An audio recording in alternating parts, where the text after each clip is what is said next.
I'm back, baby! Fala galera, beleza? Tudo bom com vocês? Tranquilidade? Paz total? Bom, tô de volta depois de um bom tempo desaparecido aí do canal. Como vocês podem ter visto aí no título do vídeo, hoje eu vou falar sobre um assunto específico da arte suave, ou seja, específico do jiu-jitsu, que é o porquê o jiu-jitsu não é um esporte olímpico. Você praticante, competidor, instrutor, professor, mestre ou grão-mestre já deve ter feito essa pergunta para si mesmo, não é? E se não se fez, eu pergunto agora para você: por que diabos o jiu-jitsu não faz parte das Olimpíadas, sendo que o judô faz? E são esportes muito parecidos e tem a gente até que confunde os dois ou até mesmo não sabe dizer a diferença entre eles, porque ambos usam kimono. Bom, antes de tentar começar a responder essa pergunta, a gente tem que saber que é um tipo de pergunta muito complexa e não é uma resposta única que vai responder toda a complexidade dessa pergunta, até porque envolve muitas variáveis. Então eu vou tentar abordar só algumas delas para tentar meio que deixar claro de uma forma básica do porquê o jiu-jitsu não é um esporte olímpico. Bom, antes de começar, a gente tem que saber, e é legal inferir isso, que há um tipo de comitê, o COI, que é o Comitê Olímpico Internacional. Esse comitê ele decide quais esportes vão fazer parte das Olimpíadas e quais as regras, eles definem quais as regras que os esportes devem seguir para fazer parte das Olimpíadas. Ou melhor dizendo, para se tornar um esporte olímpico. Alguma dessas regras para um esporte se tornar um esporte olímpico é que, no mínimo, ele deve ser praticado por 75 países e 4 continentes por homem. E para mulheres praticantes desse esporte, deve ser praticado no mínimo por 40 países e 3 continentes. E é aí que começa o problema. O jiu-jitsu no Brasil ele é praticado por diversas e milhares de pessoas, assim como também ao redor de todo mundo. E exclusivamente falando do Brasil, há diversos tipos de federações e confederações, o que se torna um problema, porque para fazer o aferimento, a mensuração de número de praticantes dessa modalidade fica difícil, porque as confederações e federações se divergem, ou seja, são diferentes, fazendo com que dificulte assim a contagem exata do número de praticantes dessa modalidade ao redor de todo mundo. Bom, aqui no Brasil existem algumas confederações que são oficiais, ou seja, que são principais, que é a primeira, a CBJJ, que é a Confederação Brasileira de Jiu-Jitsu. A segunda é a CBJJE, que é a Confederação Brasileira de Jiu-Jitsu Esportivo. A CBJJD, que é a Confederação Brasileira de Jiu-Jitsu Desportivo. E a quarta, que é a CBJJO, que é a Confederação Brasileira de Jiu-Jitsu Olímpico. Essas 4 confederações são confederações nacionais que fazem parte apenas do Brasil. Há ainda diversos órgãos, diversas confederações internacionais, dentre elas as principais estão a IBJJF, Federação Internacional de Jiu-Jitsu, e a UAEJJF, que é a Federação de Jiu-Jitsu dos Emirados Árabes Unidos. Outro problema que está ao redor de tudo isso são as outras federações, que são as federações estaduais. No caso de São Paulo, nós temos a FPJJ, que é a Federação Paulista de Jiu-Jitsu, dentre dezenas de outros tipos de federações. Ou seja, o número de praticantes de jiu-jitsu pelo mundo é incontável por conta das diversos tipos de federações e confederações que existem ao redor do mundo. E esse é um dos problemas principais nas quais o jiu-jitsu sofre por conta da incontabilidade de número de praticantes da modalidade do jiu-jitsu, que foge totalmente dos requisitos mínimos básicos para se tornar um esporte olímpico de acordo com o COI. Até porque, como você analisaria todas essas confederações, todas essas federações? Fica praticamente impossível fazer a contagem de todos os atletas que fazem parte dessas confederações e federações de uma forma geral, fazendo com que esse seja um dos problemas principais para que o jiu-jitsu não seja abordado ou reconhecido pelo COI como um esporte olímpico, apesar de ter total capacidade para isso. Um outro ponto que é importante abordar sobre essa questão é o custo-benefício, ou seja, isso já entra em uma outra esfera, até porque como adicionar na mídia um esporte onde o entendimento das regras é tão complicado até por quem pratica, até porque o jiu-jitsu ele não é um esporte determinante, que se determine apenas pelas finalizações ou pelas imobilizações. Ele se define muitas vezes, as lutas acabam por pontuações ou vantagem. Uma luta de jiu-jitsu só acaba quando há ou a finalização ou a pontuação maior ganha pelo praticante que maior pontos fez ou que maior vantagens fez, se caso o número de pontos sejam iguais ao do seu adversário. E isso gera muita polêmica, até mesmo em vários campeonatos, porque muitos juízes, por questões de visão própria, acabam interrompendo a luta onde não era para ter sido interrompida, ou até mesmo dão pontos ou vantagens para o atleta, sendo que não foi nada. Ou melhor, sendo que o atleta não mereceu aquela pontuação ou não exerceu o golpe ou a movimentação necessária para ter ganho aquele ponto ou aquela vantagem. Ou pode acontecer muito pelo contrário também. O juiz ou o árbitro central, que está ali no meio da luta, pode não dar pontos para uma movimentação que o atleta fez, na qual ele merecesse tal pontuação ou tal vantagem. Ou até mesmo quando o atleta faz a imobilização, dá uma chave ou uma torção no outro atleta, o outro atleta bate, o juiz não vê e a luta continua, fazendo com que isso gere muita polêmica no meio dos campeonatos, tanto entre professores e árbitro. Até porque se você for num campeonato um dia, você pode ver que quando isso acontece, o árbitro é o mais xingado. Ele é mais xingado do que árbitro de futebol. Outro fator que é importante abordar é que muitas das lutas são muito amarradas, ou seja, elas são muito demoradas, onde não acontece nem a movimentação de pontuação, muito menos de vantagem e muito menos a finalização, fazendo com que os atletas fiquem totalmente parados, fazendo totalmente uma força isométrica ali, sem ninguém ganhar nada, sem ninguém movimentar para lugar nenhum, ficar totalmente parado. Tem hora que até o juiz cruza o braço, fica olhando um para a cara do outro até acabar a luta. Há casos de punição quando um atleta está amarrando contra o outro, quando isso é totalmente perceptível pelo juiz e por todo mundo, mas nem sempre é apenas um atleta que está amarrando. Geralmente isso pode acontecer com os dois, o que dificulta a interpretação do ato e a sua decisão para com a luta ali no momento. O que ele vai fazer? Dar uma punição para um, para o outro ou para os dois? Confere um pouquinho do que eu estou falando aí com essa luta do Paulo Miyao e o Kenan Cornelius, que aconteceu na final do World Pro em 2013. Os dois atletas foram desclassificados por falta de movimentação na luta. Dá só uma olhadinha no que eu estou falando e vê se isso seria interessante para a mídia nacional ou até mesmo internacional.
E aí, assistiu? Bom, tire suas próprias conclusões. Essa luta aconteceu na final do absoluto faixa marrom em Abu Dhabi no campeonato World Pro de 2013, quando os dois atletas ainda eram faixa marrom.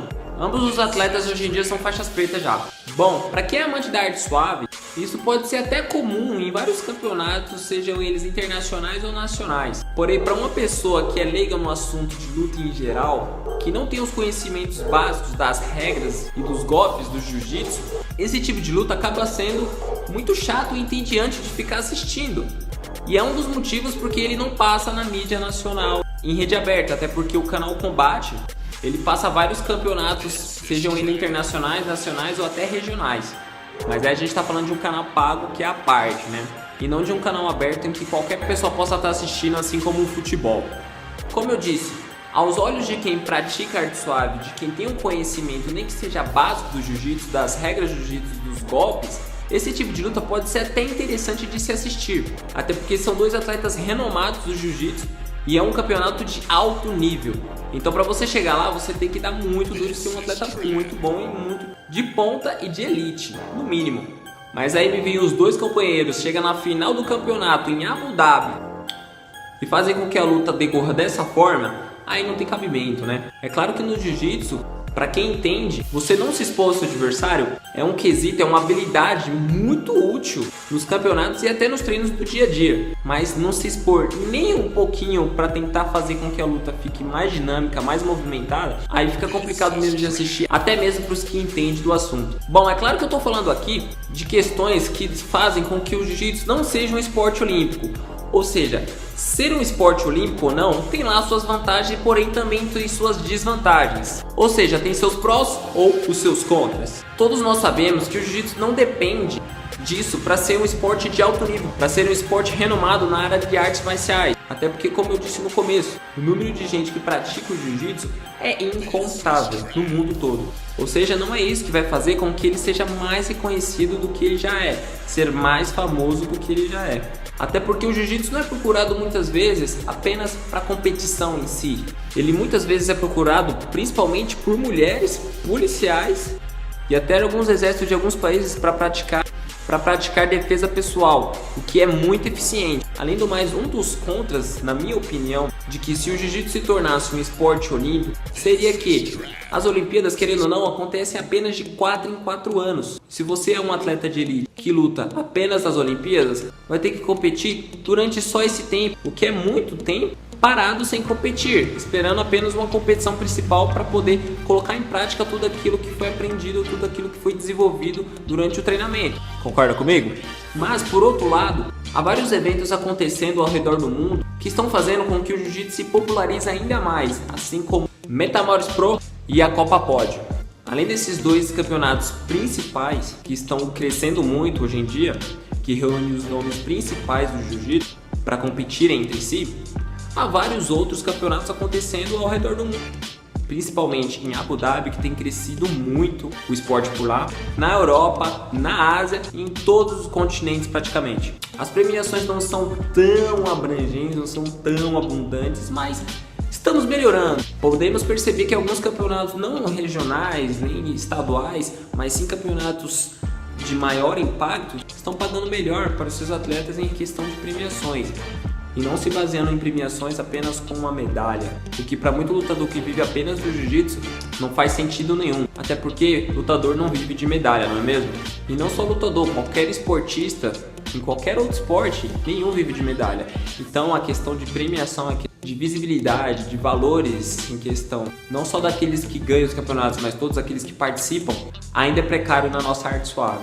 E além disso, uma questão muito importante, está mudando bastante hoje em dia, de alguns anos para cá, é que o nosso esporte está perdendo aquela visão que tinha antigamente, de que era um esporte praticado apenas por pit boys. Pit boys, para você que não sabe, é aquele cara que pratica algum tipo de luta, que até mesmo é um professor, seja ela jiu-jitsu, muay thai, kung fu, aikido, hapkido, boxe, e faz uso dos seus conhecimentos para o mal, ou seja, sai na rua brigando com todo mundo, vai pra balada apenas pra brigar, pra se sentir superior a quem não tem um conhecimento mínimo de luta ou de defesa pessoal, o que é uma vergonha, né? Isso infelizmente marcou nosso esporte por muitos anos, mas eu creio que hoje em dia isso tem evoluído bastante, até mesmo por conta da visibilidade do mundo para com o jiu-jitsu, até porque o número de praticantes aumentou de forma absurda e o número dos antigos pit boys tem decaído muito.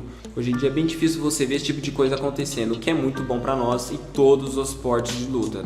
Claro que a gente não pode generalizar, até porque não é todo praticante que faz isso, mas por causa da minoria, a maioria acaba se saindo prejudicada. Então é isso, galera, eu espero que tenham gostado do vídeo. Bom, eu sei que eu não respondi completamente essa pergunta, até porque é um tipo de pergunta muito complexa que envolve muitas variáveis e muitos tipos de respostas diferentes, o que necessita também de ver algumas opiniões, tanto de praticantes quanto de professores, em relação ao jiu-jitsu ser um esporte olímpico ou não. Quais seriam as vantagens do jiu-jitsu ser um esporte olímpico? Será que isso melhoraria mesmo a visibilidade e a popularização do esporte? Será que um telespectador que estivesse vendo um evento de jiu-jitsu, uma luta de jiu-jitsu na televisão aberta, iria estar vendo com os mesmos critérios que um praticante, ou que um professor, ou que um instrutor tem? Será que ele mesmo entenderia o que estaria acontecendo ali no decorrer da luta? Será que não faltaria informação para que ele pudesse pelo menos entender como que a luta poderia ser finalizada ou interrompida? E quem que ia passar todas essas regras, todas as pontuações, o que cada movimentação vale, quantos pontos uma pegada de costas vale, quantos pontos uma montada vale? Será que não ficaria complexo demais para o telespectador que é leigo no assunto, tanto de luta, que é leigo no assunto tanto de jiu-jitsu quanto em luta em geral? Será que não seria muita informação para ele processar e seria uma perda de tempo, entre aspas, para a mídia tá fazendo isso por ele? Enfim, eu espero que todas essas informações que eu trouxe para vocês tenham ajudado vocês a solucionar pelo menos uma parte dessa questão, e espero que eu tenha estimulado vocês a sair perguntando, ou perguntar para alguém, para um colega, para um tio, ou para algum conhecido que você tenha, que pratique o jiu-jitsu, fazer eles perguntar por que o jiu-jitsu não é um esporte olímpico e se isso seria uma coisa boa ou ruim para o esporte. Então é isso, rapaziada, eu vou ficando por aqui. Até a próxima, obrigado pela visualização, dá um joinha aí e até a próxima.